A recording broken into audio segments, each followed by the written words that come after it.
Nagubunga ba ng sagana ang mga talento at kakayahan na ipinagkatiwala sa iyo ng Panginoon? Mapayapang araw ng Miyerkules Kapanalig, dakilahin ng Diyos nating tagapaglikha na nagkaloob sa atin ng mga katangi-tanging talento at kakayahan upang ating linangin at paunlarin para sa kanyang kapurihan. Ako ay Sister Lines ng Daughters of St. Paul na nag-aanyayang samahan kami sa maikling pagninilay ng mabuting balita ngayon.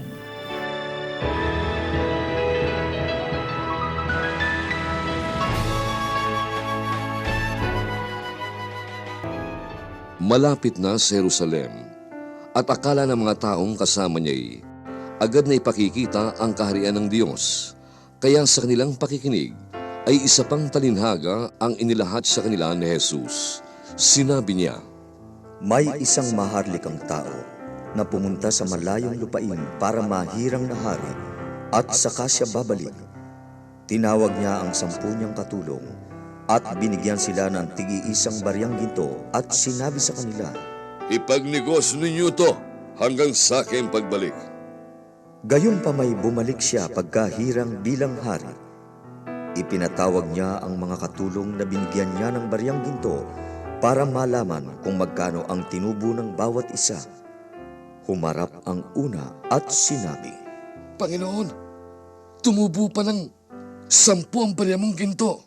Sumagot siya, Magaling, mabuting utusan. Dahil naging tapat ka sa maliit na bagay, mapamamahala kita sa 10 lungsod. Dumating ang isa pa at sinabi, Panginoon, narito ang iyong baryang ginto. Binalot ko ito sa isang panyo at itinago. Natatakot ako sa iyo dahil mapaghanap kang tao. Kinukuha mo ang di mo idiniposito at inaani ang di mo inihasik. Sinabi sa kanya ng Panginoon, Masamang utusan, sa sarili mong mga salita kita hahatulan. Alam mo palang mapaghanap ako? Na kinukuha ko ang di ko idinideposto at inaani ang di ko inihasik? Bakit di mo idiniposto sa bangko ang aking bariyang ginto? At makukubra ko sana yon, pati na ang interes pagbabalik ko. at sinabi niya sa naroon, Kunin sa kanyang bariyang ginto at ibigay sa may 10. Sinasabi ko sa inyo, bibigyan ng meron, pero aalisan ng wala. Kahit na ang meron siya ay kukunin sa kanya. Ngunit dalhin niyo rito ang aking mga kaaway na ayaw kong maghari sa kanila at patayin sa harap ko.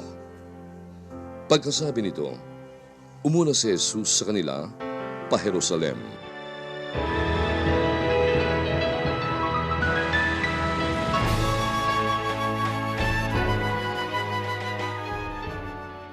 Ang isang bagay lalo't hindi pinaghirapan. Madalas, hindi pinanghihinayangang mawala o maubos. Pero, kung ang bagay o ari-arian man ay pinaghirapang makamtan, hindi mo ito basta-basta wawaldasin o itatapon. Ang mabuting balita ay usapin ng tungkol sa pagpupunyagi, pagsisikap at pagtitiwala. Nakita natin na pinagkatiwalaan ang mga utusan ng kanya-kanyang bilang ng salaping ginto.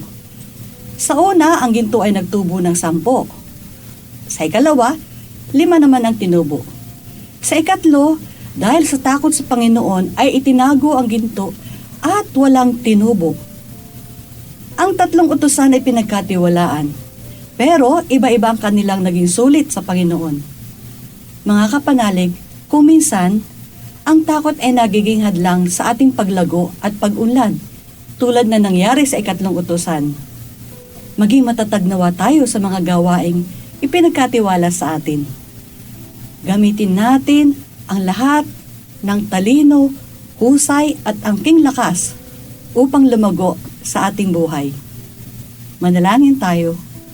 Panginoon, tulungan mo po kaming gamitin ang angking talino at lakas upang magampanan namin ang anumang ipinagkatiwala mong gawin namin dito sa lupa nang naaayon sa iyong banal na kalooban. Maging masikap nawa kami sa pag-unlad ng buhay upang makapagbigay kami ng maayos na sulit sa iyong harapan. Amen.